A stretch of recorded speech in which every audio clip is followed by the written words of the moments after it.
Hello friends, welcome to Gyras education. Top concept मध्ये आज आपण पुढची 2 डायमेन्शनल मोशन डिस्कस करू, that is projectile motion. Say आपण रोजच्या व्यवहारात ही मोशन यूज करतो आणि ही मोशन बघतो. लाईक आपण कुठलीही वस्तू ज्यावेळेस फेकतो, it comes to the ground again under the action of gravity.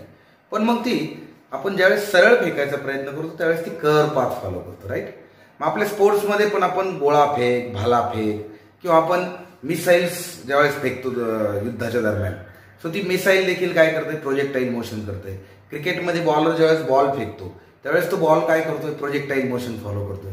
So आपण every now and then we come across this type of motion. मग आता ही मोशन एक्झॅक्टली फिजिक्समध्ये कशी शिकायची याच्यासाठी आपण हे छोटंसं एक टॉप कन्सेप्टचं लेक्चर प्लॅन केलेलं आहे. ठीक आहे. सो प्रोजेक्टाईल मोशन शिकण्यापूर्वी तुम्हाला 11वी सायन्सला प्रोजेक्टाईल मोशन टॉपिक आहे. सो आपण XY प्लेनवर प्रोजेक्टाईल मोशन शिकू. ठीक आहे. सो मी इथे एक कर्व ड्रॉ करतो, ज्या कर्वच्या अलॉंग आपला तो जो काही प्रोजेक्टाईल आहे, तो पार्टिकल आहे, तो मूव्ह होणार आहे. ठीक आहे. सो टर्मिनॉलॉजी लक्षात घ्या का motion will start from this point O और point 0 from origin. So that is our point of projection. त्याला काय म्हणायचं, पॉइंट ऑफ प्रोजेक्शन. मी इथे टर्मिनॉलॉजी सांगणार आहे फक्त, point of projection. See particle आपल्याला जर वर फेकायचा आहे, हवेत फेकायचा आहे, तर we must give some initial velocity to it, right. So आपल्याला त्याला काहीतरी इनिशियल व्हेलॉसिटी द्यावी लागणार आहे. So let u be that initial velocity. ठीक आहे. So u is equal to velocity of projection. ही दुसरी टर्म तिथे तयार होती, व्हेलॉसिटी ऑफ प्रोजेक्शन. तुमच्या लक्षात येईल, जर आपल्याला पार्टिकल पुढे फेकायचा आहे तर आपल्याला त्याला व्हेलॉसिटी व्हर्टिकली अपवर्ड देऊन चालणार नाही. कारण व्हर्टिकली अपवर्ड जर आपण देतोय तर पार्टिकल वर जाऊन परत तसाच खाली येणार आहे सरळ रेषेत. मग त्याला आपल्याला थोडासा इन्क्लाइन फेकावं लागेल, तिरक्या दिशेने फेकावं लागेल, so that it will move ahead, right. मग आपण त्याला इथे काहीतरी अँगल देतो, राईट. आपण त्याच्या व्हेलॉसिटी व्हेक्टरला काय देतो, अँगल देतो. तो जो अँगल आहे थिटा, त्याला म्हणूया आपण theta is equal to angle of projection. त्याला काय म्हणायचं, अँगल ऑफ प्रोजेक्शन.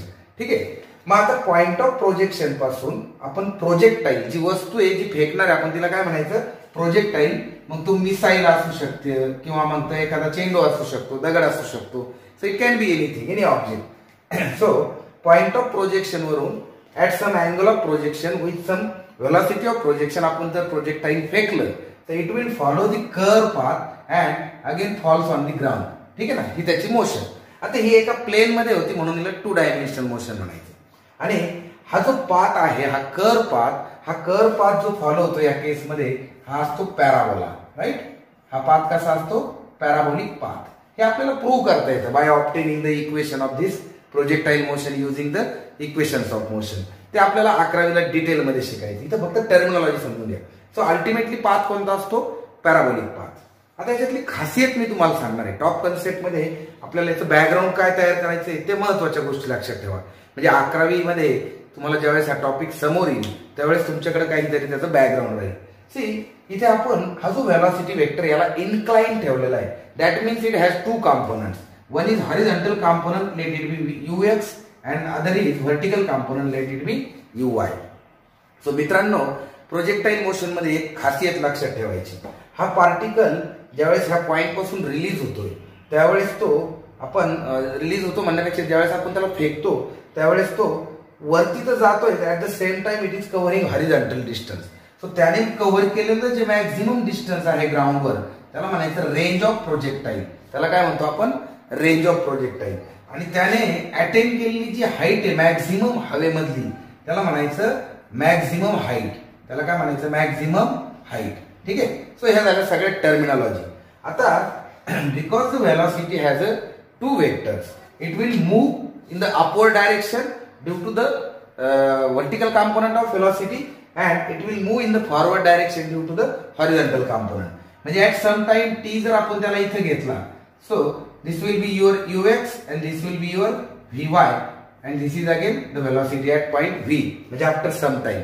आणि जर याला आपण जर इक्वेशन ऑफ मोशन अप्लाय केले, so you will find that Vy is increasing, Vy is increasing or decreasing, means whatever change is taking place, that is taking place in vertical component of velocity only. That means your horizontal component remains constant. So horizontal component तिथे काय होतो, constant राहतो, कारण ह्या दिशेला त्याच्यावरती acceleration नसतं. म्हणजे थोडक्यात प्रोजेक्टाईल मोशन मध्ये दोन इम्पॉर्टंट पॉइंट आहे का particle moves in upward direction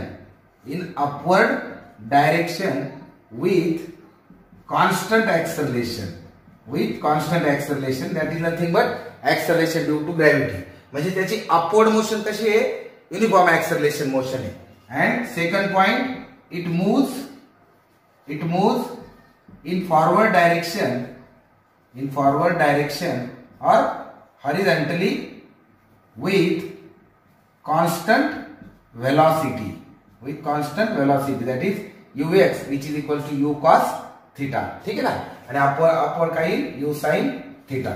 So two most important thing about the projectile in projectile motion is it moves upward with constant acceleration motion, uniform acceleration motion, and it moves forward horizontally with uniform velocity motion or simply uniform motion.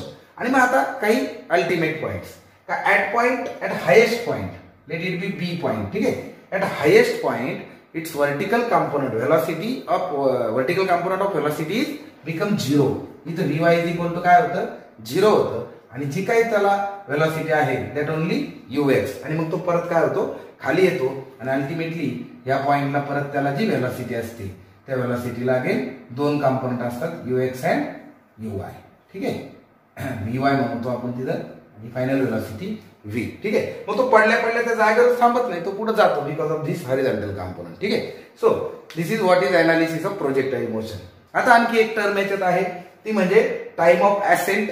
तो point of projection पासून highest पॉइंटला जो जाताना जो time घेतो त्याला म्हणायचं time of ascent. आणि तिथनं परत खाली यायला जो टाइम घेतो त्याला म्हणायचं टाइम ऑफ डिसेंट. आणि मित्रांनो, हा जो टोटल टाइम ऑफ फ्लाइट असतो ना, टाइम ऑफ फ्लाइट म्हणजे इथून निघाला आणि इथं आला, म्हणजे अगदी विमानाच्या बाबतीत विमानाची मोशन सुद्धा प्रोजेक्टाईल मोशन आहे. सो काय असतो, time of ascent plus time of decent.